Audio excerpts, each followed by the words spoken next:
И, наконец, свинина. То мясо, о котором мне писали в нашей предыдущей серии. Все говорили о свиной шейке, но я вот решил приказать вам и шашлык еще из корейки свиной, и из свиной вырезки. Но вот какое дело. Эта свинина, вы видели, лежала на витрине у продавщицы, может быть, весь день. Я был на рынке после обеда. В тот день было достаточно тепло. И в машине, пока я вез, у меня было достаточно тепло. И вот уже появился запашок. То есть на мясо попали микробы, начали размножаться и выделяют какие-то неприятные запахи. Что делать? Во-первых, необходимо это мясо помыть. Во-вторых, необходимо его сложить в какой-то тазик и залить водой, смешанной с уксусом. Вот пусть чуть-чуть полежит. Это поможет справиться не только с запахом, это поможет справиться и с микробами. Вот мясо помыли, и я здесь налил немного воды. И в руках у меня обычная уксусная эссенция. Немножечко наливаем, размешаем. Надо попробовать, она не должна быть слишком сильной. Ну, такая приятненькая кислота должна быть, примерно как от лимонного сока, не сильнее. И вот в этой воде можно окунуть мясо, пускай чуть полежит. Видите, мясо побелело. От чего? Почему? Это происходит денатурация белков. Бактерии, которые, я надеюсь, пока находятся только на поверхности мяса, они тоже состоят преимущественно из белков. И эти бактерии сейчас тоже уже денатурированы. Поэтому достаю, протираю ее и начинаю работать. Я не кладу туда, где она лежала, там опять бактерии есть. Здесь у меня доска стерильная. Здесь есть бактерии, хоть мы даже и мыли это мясо. Нарезаем мясо на кусочки. Ну вот здесь совсем тоненький край. А дальше уже пошли вот такие, примерно как раз шашлычного размера. Какие-то жилки, вот эти вот соединительные ткани, пленки. Что можно обрезать, лучше сразу обрезать. Потом это все равно все придется из зубов выковыривать. Понимаете, какое бы мясо мягкое не было. Одна проблема, посмотрите, вот, ну не жиринки, понимаете? Но раз понимаете, значит знаете, как это можно компенсировать, да? Будем нанизывать кусочки мяса, кусочек сала, кусочек мяса, кусочек сала. Вот здесь уже дальше достаточно широкая, и я ее разрежу напополам, чтобы кусочки были примерно равного размера. Вот Лариса Сауна нам продала это мясо, да? Ну, будем надеяться, что в следующий раз, если мы снова к ней подойдем и напомним, скажем, вы помните, мы покупали у вас мясо, вот мы опять пришли к вам. Но только просим, пожалуйста, давайте сходим в холодильник, давайте возьмем посвежее. И посмотрите на реакцию, да? Если человек говорит, да, хорошо, раз вы постоянный покупатель, я для вас пойду сейчас в холодильник, принесу самое свежее, холодненькое, которое не успело полежать на витрине и не согрелось. Все, считайте, контакт налажен. А если начнет кочевряжиться, скажет, нет, это мясо самое лучшее, будет с вами спорить, будет вам врать, убеждать вас. Ну, это вот касается любого мясника, да? Ну все, мясников на базаре много, всем деньги нужны. Деньги у вас. Вы король положения. Идите к другому мяснику. Вот видите, да, внутри-то мясо какое было розовенькое, такое осталось. Оно побелело только снаружи. А так все в порядке. Получились куски все равно неравномерные. Ну, вот есть такой и есть рядом вот такой. Ну, знаете же, как поступать, да? Этот на самый край шампура. Эти посередине. Это тоже на самый край шампура. Следующий кусок мяса, шейка. Вот осторожно, видите, здесь какая полость, да? Ее тоже нужно, разумеется, намочить. Вот здесь наверняка были какие-то микробы. Вот она, видите, как белеет. Прямо на глазах белеет от уксуса.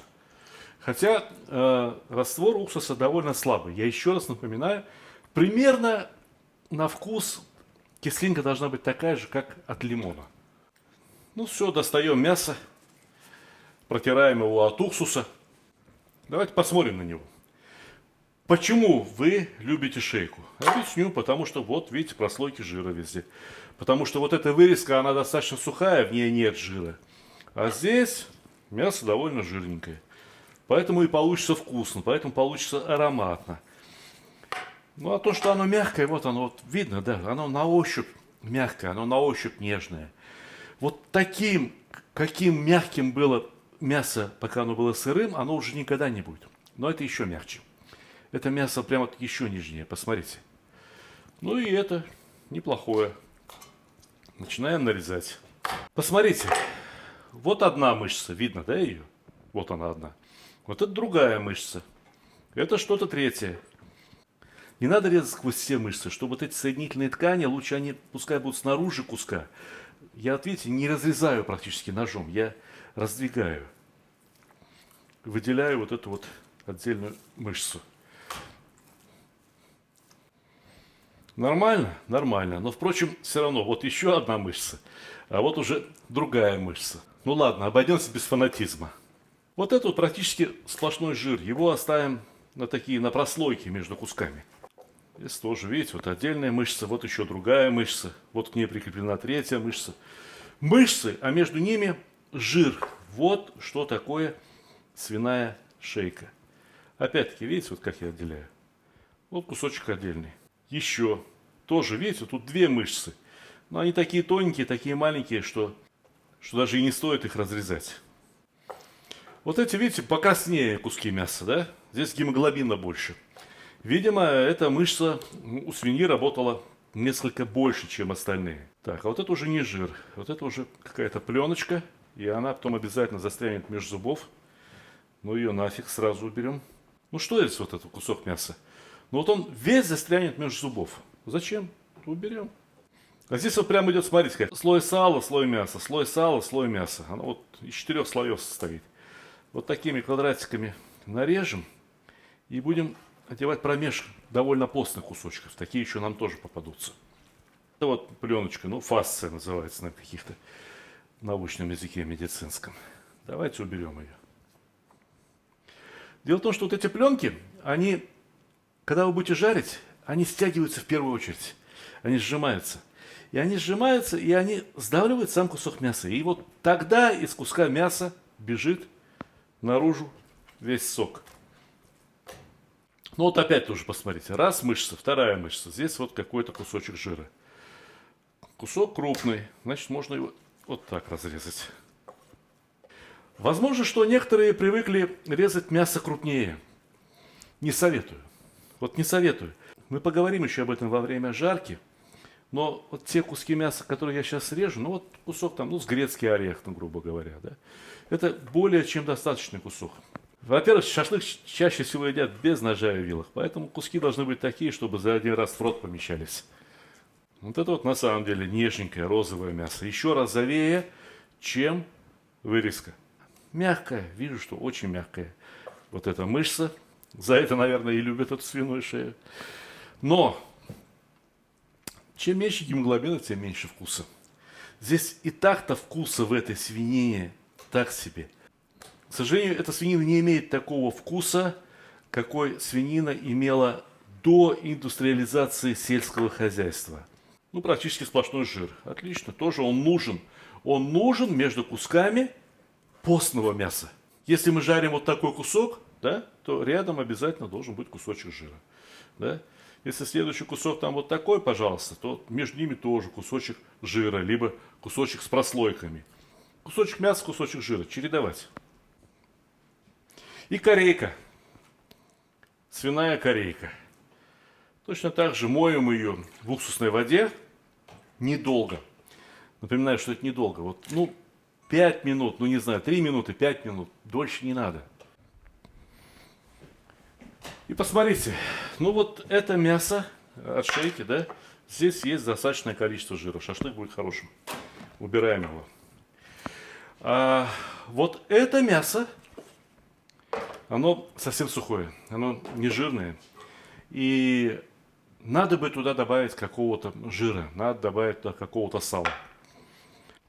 Свинина, которую продают в последнее время не только у нас в России, но по всему миру, ее выращивают каким-то особым образом. Это какие-то новые породы, на которых нет абсолютно сала. Да, где-то по-прежнему выращивают нормальную, хорошую свинину, у которой на спине вот в 3 пальца самое мало слой сала. Бывает вот в ладонь. Вот под этим салом будет вкусное мясо. А это видите какое? Здесь полсантиметра сала. Порода такая, кормят их так специально. А это все вот на потребу публики. Публика озаботилась, так сказать, здоровьем, говорят, жирное вредно. Поэтому на потеху публики выращивают вот таких вот уродцев, на которых и сала-то нету. А мне сюда какое-то сало надо добавить. И что поделать? Вот я взял курдючное сало. Курдючное сало мы добавим сюда, и этого будет достаточно, пусть оно промаринуется. Да, мы смешиваем баранье сало и свинину. Ничего страшного, вкус от этого не ухудшится. Ну и давайте корейку. Все, она обработана. Теперь уж на ней точно микробы не резвятся. Итак, вот кусок мяса, да? Все лишнее сразу обрезаем. Это нам не нужно. Вот ребро, вот ребро, вот ребро. Ну, между ребрами прорезаем ножом.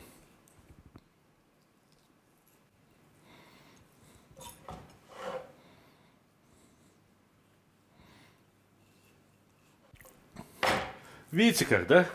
Но здесь уже вот без топорика не обойтись. По счастью, я тот кулинар, у кого есть топорики. Вот какие куски мяса у нас получились. Отличные куски мяса. Очень хорошие. И обратите внимание, что здесь мясо тоже очень розовое, очень нежное, как вот лучшие куски на шейке. Но дело в том, что жирное это мясо вот здесь, а вот здесь практически нету. Здесь оно сухое. И ну и как этот жир попадет сюда? И во-вторых, ну вот этот вот жир, его здесь просто слишком много. Но ничего, мы справимся с этим делом. Это уже практически у нас готово для нанесения маринада. Вырезка, свиная вырезка с бараньим салом. Так, соль. Тут кило 200 примерно. Вот этой соли будет вполне достаточно. Черный перец. И знаете что, вот я понимаю, что где свинина, а где зира. Ну раз у нас здесь уже есть курдючное сало, то почему бы не положить немного зиры?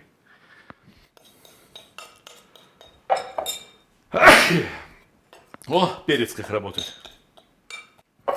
И вымесить мясо, чтобы равномерно распределилась соль, перец, зира. Больше это мясо, вот эту вырезку, мы ничем мариновать не будем. Дальше будет действовать только время. Распределили мясо равномерно, притрамбовали. Все, можно накрывать крышкой и убирать в холодильник. В прошлый раз, когда мы ставили эксперимент по выбору маринада, у нас победил йогурт. Многие спрашивают, нельзя ли вместо йогурта айран. Ребята, айран это производная йогурта. Айран это йогурт, разведенный водой. Нельзя ли использовать кефир? Ребята, кефир и йогурт изготавливаются по-разному, но суть одна и та же. В результате обработки какими-то бактериями, какими-то грибками из молока выедается молочный сахар, лактоза, и вырабатывается кислота. Вот эта кислинка, собственно говоря, и работала там.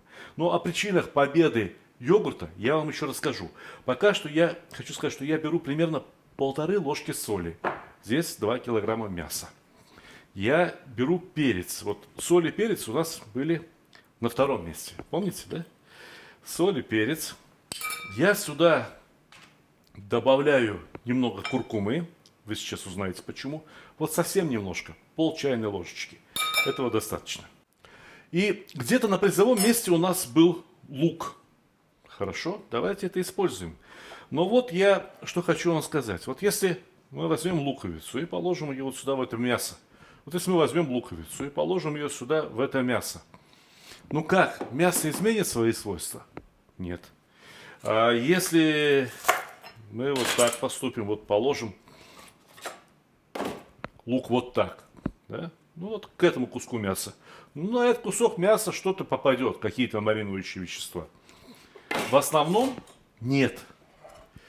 Поэтому берем небольшую терочку. И натираем лук на терке. Можно взять мясорубку, можно взять соковыжималку. Вы понимаете смысл действия, да? Мне нужен луковый сок. И вот этого количества более чем достаточно. Иначе лук придаст луковый вкус мясу. Слишком ярко будет. Это нехорошо.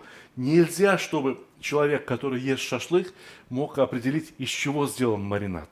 И вот для того, чтобы он не мог определить, знаете, мы сейчас что сделаем? Вы так никогда не делали? Вот посмотрите, что покажу.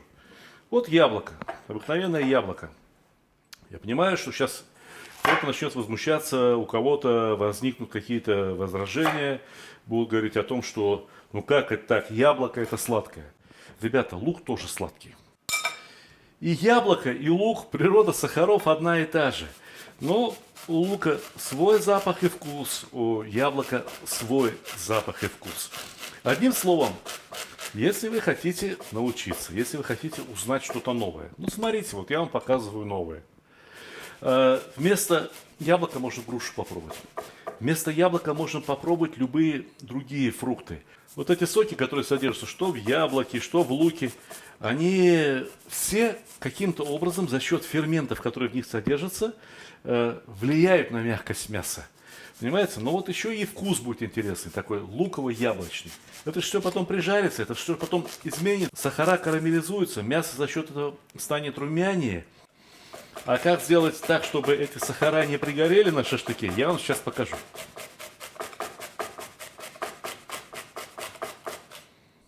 Посмотрите, беру бутылку минеральной воды.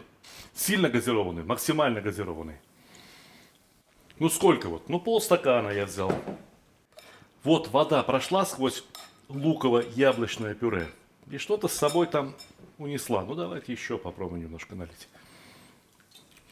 То есть, по сути дела, у нас получился такой жидкий маринад, которым мы и заливаем свинину. Знаете, что вот хочу сказать? Можно было бы и какую-то кислинку добавить. Яблоко шибко сладкое.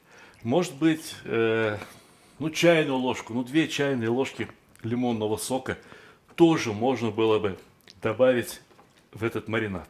Но можно это сделать и потом, во время жарки, либо даже после жарки. Размешали, и я утрамбовываю мясо так, чтобы маринад выступил наружу, чтобы мясо все оказалось покрытым маринадом.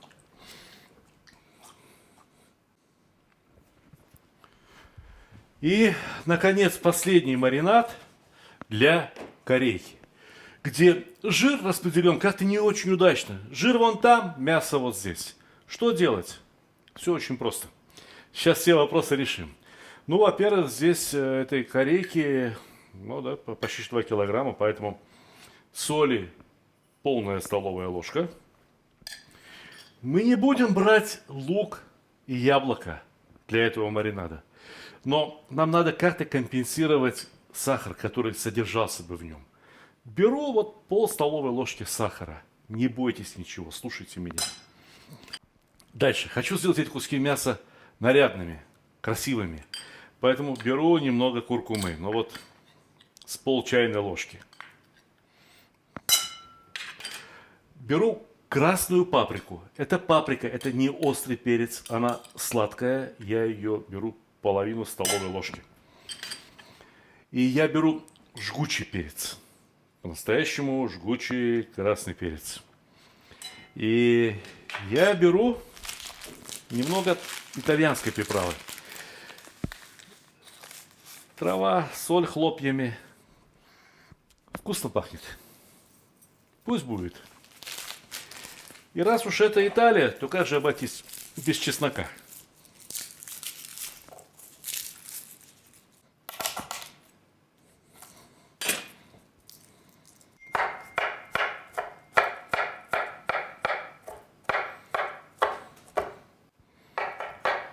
Да и даже не слишком мелко, без фанатизма. Вот такими ломтиками. Объясню почему. Потому что сейчас мы сюда нальем изрядное количество оливкового масла. И чеснок отдаст свой вкус в оливковое масло только в путь. Я возьму немного уксуса. Того самого бальзамического уксуса, который в прошлый раз проиграл. Но я вот его сколько налью. Буквально 1 столовую ложку. И я разведу все это еще раз минеральной водой. С пузырьками. Кисленькой, солененькой.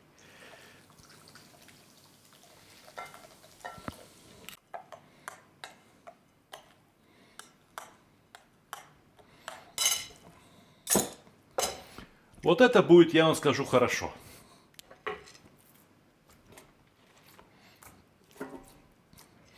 Наливаем немного маринада в гастроемкость. Пару кусочков. Еще чуть-чуть.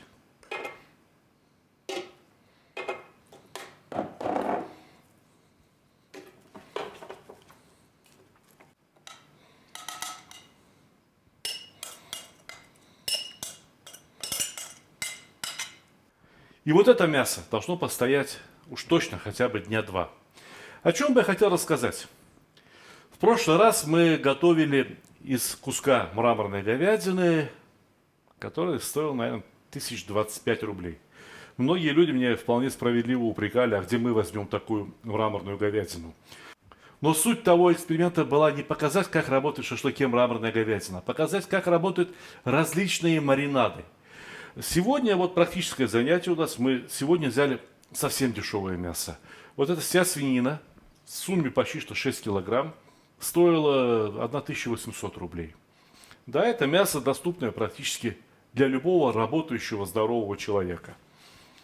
Но надо ли мне ориентироваться на тех людей, которые мало зарабатывают? Может быть, вам, я знаю, смотрят молодые ребята, от 24 до 35 лет 40%, от 35 до 45 лет там процентов 30. Молодые здоровые мужики. Может быть, вы будете тянуться к этому уровню. Пусть сегодня в этом году вы приготовите шашлык из свинины. Вот я бы хотел, чтобы в следующем году вы приготовили шашлык из говяжьей вырезки по 600, по 700 рублей. Чтобы вы приготовили шашлык из бараньей корейки 650, так 650, 700, 700, хорошо, заработали, купим. И я бы хотел, чтобы постепенно вы пришли к такому уровню, чтобы мясо и по 4000 рублей, и по 3000 рублей тоже было вам доступно.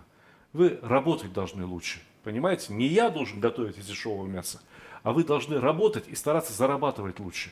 К этому надо стремиться, потому что жизнь должна улучшаться, потому что наши дети должны жить лучше, чем жили мы.